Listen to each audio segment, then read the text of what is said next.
नमस्कार, capital TV देख रहे हैं आप। मैं हूं आपके साथ सोनाली। यूपी में 7 चरणों के मतदान पूरे हो चुके हैं। ऐसे में तमाम टीवी चैनल अपने एग्जिट पोल लेकर आ रहे हैं और आज कैपिटल टीवी भी अपना एग्जिट पोल चौथे चरण का लेकर आया है, जिनमें 9 जिलों की 59 सीटें हैं। और अब बीजेपी की बात करूं तो 41 से 55 सीटें हैं। एसपी के पास 14 से 16, बसपा के पास 1 से 2 और कांग्रेस और बाकियों की बात करें तो वो शून्य पर चल रही हैं। ऐसे में हम अपने सहयोगियों के साथ बात करेंगे हॉट सीटों के बारे में, नेताओं के बारे में जिनकी साख अभी लगी हुई है, दांव पर है। तो युधिष्ठिर, मैं आपसे बात करना चाहूंगी लखनऊ में क्या लग रहा है आपको? देखिए, पहले मैं आपको बता दूं कि चौथे चरण में जो 59 सीटें हैं उनमें जिस तरीके से हमारे कैपिटल टीवी के एग्जिट पोल ने जो बताया है कि 41 से 55 सीटें मिलती हुई दिखाई दे रही हैं हमारे एग्जिट पोल के जरिए। सपा गठबंधन को 14 से 16 और 1 से 2 बसपा को, और कांग्रेस और अदर का कोई सुपड़ा साफ है, मामला कुछ दिख नहीं रहा है। लेकिन हमें यहाँ पर कहीं ना कहीं 2-3 सीटों का जिक्र करना चाहिए और हमें थोड़ा सा पीछे भी जाना चाहिए कि पिछली बार हुआ क्या था। देखिए, ये जो 9 जिले की 59 सीटों पर चुनाव जो हुआ है, यहाँ पिछली बार 4 जिलों की सीटों पर बीजेपी ने कब्जा जमाया, कह सकते हैं क्लीन स्वीप किया था। लेकिन इस बार हालांकि गठबंधन है सपा के साथ कई पार्टियों का, तो उसको लेकर कहा जा रहा है कि मुकाबला बड़ा दिलचस्प है। लेकिन बड़ी बात यह है कि पिछली बार बीजेपी ने लखनऊ, जो उत्तर प्रदेश की राजधानी है, यहाँ पर 9 सीटों में से 8 सीटें जीती थी, यानी कि एक सपा के खाते में गई थी। और इस बार बीजेपी के कम से कम 5 मंत्री दावेदार, मतलब प्रत्याशी उतारे गए थे इस बार चुनाव मैदान में, उनकी साख दांव पर है। और दूसरी बात, अटल बिहारी वाजपेयी की एक कर्म भूमि है लखनऊ, यहाँ बड़े बड़े बीजेपी के दिग्गज नेता रहते हैं, तो उसका भी बड़ा फायदा बीजेपी को मिलेगा। दूसरी बात यह है कि यहाँ अगर बात करें कि यहाँ कौन सा फैक्टर काम करेगा लखनऊ के अंदर, तो मैं आपको बता दूं, बिजली बहुत बड़ा फैक्टर है। इसके अलावा रसोई गैस वाला जो मामला है, जिस तरीके से बीजेपी की तरफ से उज्ज्वला योजना के तहत सिलेंडर दिए गए, इसके अलावा किसान सम्मान निधि लोगों को मिल रही है लगातार, और आवास योजना बीजेपी की बहुत अच्छा काम कर रही है, प्रदर्शन कर रही है। और दंगे, कह सकते हैं कि 750 दंगे जो योगी जी कहते हैं कि सपा सरकार में हुए, एक भी दंगा योगी सरकार में नहीं हुआ। तो कहीं ना कहीं ये एक बड़े मुद्दे हैं जिनके मुद्दा है। लखनऊ में भी वोट पड़ा है। और अखिलेश यादव भले ही बड़े बड़े दावे कर रहे हैं, वादे कर रहे हैं कि इस बार हम लखनऊ में बहुत बड़ी जीत के साथ आ रहे हैं, लेकिन ऐसी स्थिति नहीं दिख रही, क्योंकि बीजेपी का गढ़ माना जाता है लखनऊ। तो मैं लखनऊ की इसीलिए बात कर रहा हूँ 59 सीटों में। लखनऊ हॉट सीट इसलिए है, ये उत्तर प्रदेश की राजधानी है, यहीं से सारा कुछ चलता है और यहीं से जो है दिल्ली का रास्ता जाता है। तो मैं यही कहना चाहूँगा कि हमारे एग्जिट पोल जो दिखा रहे हैं 41 से 55 सीटें, तो इसमें बहुत बड़ी सच्चाई है। और यहाँ पर लखीमपुर खीरी भी, जिस तरीके से अभी बात आगे बढ़ाएंगे तो लखीमपुर खीरी पर भी बात करेंगे अरुण सर। तो मैं लखनऊ की बता देता हूँ आपको, तो लखनऊ में स्थिति कहीं ना कहीं बीजेपी की फिर से बनती हुई दिखाई दे रही है, बीजेपी के पक्ष में लहर दिख रही है। और सबसे बड़ी बात यहाँ है कि जिस दिन ये चौथे चरण में मतदान हुआ था, उस दिन मायावती ने एक बड़ा बयान दिया था जो सपा के गले की फांस बन गया, क्योंकि मायावती ने कहा था कि मुस्लिम वोटर सपा को वोट नहीं देगा, सपा ने दंगे कराए हैं, दंगे वाली पार्टी है। तो कहीं ना कहीं उससे बीजेपी को फायदा मिलेगा, क्योंकि बीजेपी बार बार उसी मुद्दे को से घेर रही है सपा को कि दंगे कराए गए थे सपा की सरकार में, लेकिन बीजेपी की सरकार में एक भी दंगा नहीं रहा है। तो इससे कह सकते हैं कहीं ना कहीं मायावती ने इशारों में युधिष्ठिर, बीजेपी तो आगे चल रही है, लेकिन कांग्रेस का हर चरण में हमने देखा है शून्य क्यों चल रहा है। लड़की हूँ, लड़ सकती हूँ, बड़े बड़े वादे कर रही थी, एकदम से शून्य पे कैसे आ गई? देखिए, कांग्रेस का तो यही है कि एक लल्लू साहब हैं, वो थोड़ा सा मेहनत करते हैं, वो कई बार जेल भी गए।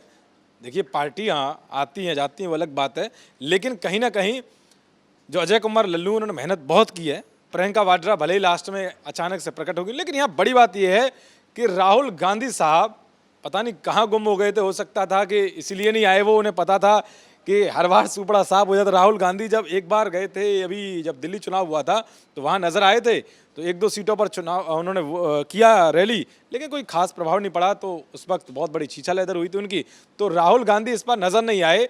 हालांकि और इससे बड़ी बात यह भी है कि अमेठी तक गए, लेकिन अमेठी में जाकर उन्होंने चुनाव प्रचार नहीं किया। तो ये समझ सकते हैं कांग्रेस पार्टी डूब गई है, बिखर गई है, उसकी कोई स्थिति नहीं है, उसका राजनीतिक करियर बहुत बुरे दौर से गुजर रहा है। तो लखनऊ की बात तो हो गई, अब लखीमपुर खीरी की बात करेंगे। अरुण जी, क्या कहना चाहेंगे आप? देखिए, लखीमपुर खीरी में 2017 के चुनाव की बात करें तो वहाँ से योगेश वर्मा थे बीजेपी के कैंडिडेट। इस बार भी बीजेपी ने उन्हीं पर दांव खेला है, उन्हीं पर भरोसा जताया है। दूसरी तरफ यदि समाजवादी पार्टी की बात करें तो उत्कर्ष वर्मा, दोनों वर्मा ही हैं। जातिगत समीकरण की बात करें तो उत्कर्ष वर्मा पर सपा ने पिछली बार भी दांव खेला था, इस बार भी उत्कर्ष वर्मा को ही वहाँ से टिकट दिया है। लेकिन लखीमपुर में पिछली बार 2017 में बीजेपी के योगेश वर्मा जीते थे, अच्छे अंतर के वोटों से जीते थे। लेकिन इस बार यदि लखीमपुर की बात करें तो लखीमपुर खीरी की जो घटना हुई वो एक दूसरे समीकरण के साथ सामने आई। जो किसानों को रौदे की बात हुई या फिर वहाँ हंगामे की बात हुई या फिर उसको दंगा कहने का एक तरीका अपनाया गया, इन चीज़ों को लेकर तो ये उम्मीद की जा रही थी कि नहीं, इस बार पासा पलटेगा, इस बार किसानों का मुद्दा सामने होगा, इस बार सिखों का मुद्दा वहाँ सामने होगा, चूँकि लखीमपुर का एरिया है जहाँ पंजाबी बहुत ज़्यादा रहते हैं। ऐसी स्थिति में ये उम्मीद थी समाजवादी पार्टी को कि नहीं, हम वहाँ से अच्छा खासा स्कोर करेंगे, लेकिन वो दिखता हुआ नज़र नहीं आ रहा है। इसके पीछे एक बहुत बड़ा कारण है कि जो वहाँ योगेश वर्मा हैं, उनकी एक अपनी बीजेपी की छवि है, प्रधानमंत्री मोदी की छवि है, सीएम योगी आदित्यनाथ की छवि है, लेकिन उसके साथ साथ योगेश वर्मा की एक अपनी वहाँ अलग पहचान है, अलग छवि है। उन्होंने कई विकास कार्य किए हैं।